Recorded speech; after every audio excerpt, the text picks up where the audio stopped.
At the half, our tally is 57 for Ateneo, 24 for the University of the East. It's been a dominating performance wherein Angelo Kawame, who is running for, believe it or not, rookie MVP honors, already has 14 points and 13 rebounds to go along with 2 blocks. Rafi Garano and Jolo Mendoza have also scored 10 apiece, and those 3 combined have outscored the entire UE team. Coach Ronnie, it's just been a dominating performance from the defending champions. It's all about defense. It's all about forcing turnovers, scoring of those turnovers, imposing frontline dominance, and once again, on-point outside sniping. Forcing turnovers, easy baskets, taking the spirit away from the Red Warriors.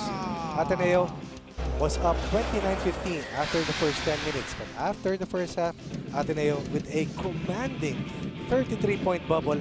Ito pa yung mga good sequences para sa UE in the first 10 minutes wherein they were able to at least score and able to beat Ateneo's defense. But in the second quarter, they were kept under 10 points, finishing with only 9, while giving up, I believe, a total of 28 to the Ateneo Blue Eagles.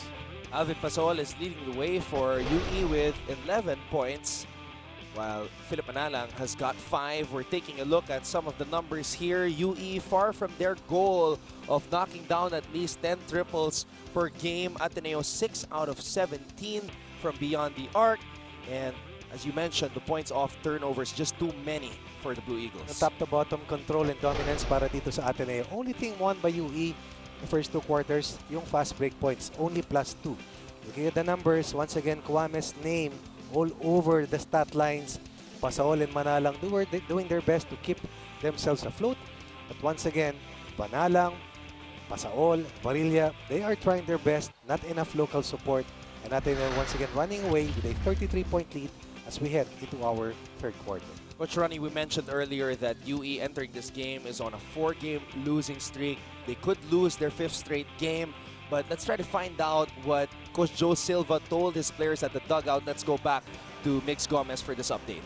Well, Anton and Ronnie, in the pregame, napag-usapan natin yung rebounding ng UE Red Warriors. And yes, they are being out-rebounded right now by the Ateneo Blue Eagles. But more than that, Coach Joe Silva pointed out the turnovers. As mentioned also kanina by Coach Ronnie, yun ang ay pumapatay sa kanila, no, sa offense natin. If they want to make 10 threes, they're gonna have to pass the ball very well.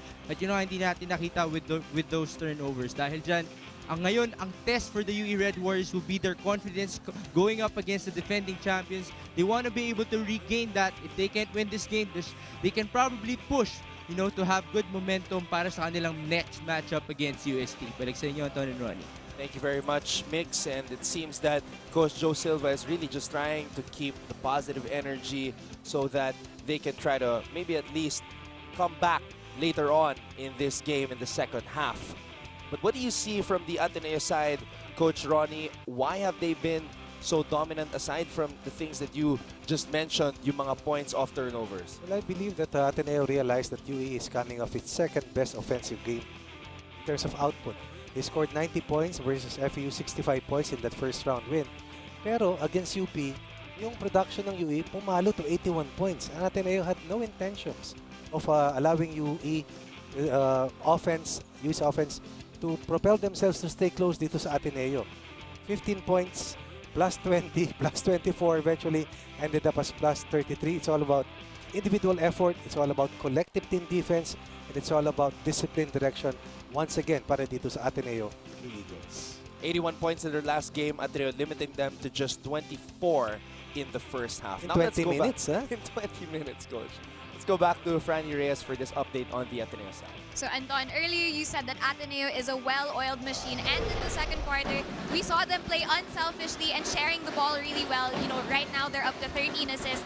And in contrast to what Mig said, they are dominating the boards with 27 rebounds. And it's not just Kwame who's working hard for that ball. The whole team is putting in the effort, not just in scoring, but defensively as well. And Coach Tab even commended their aggressiveness. Anton and Ronnie.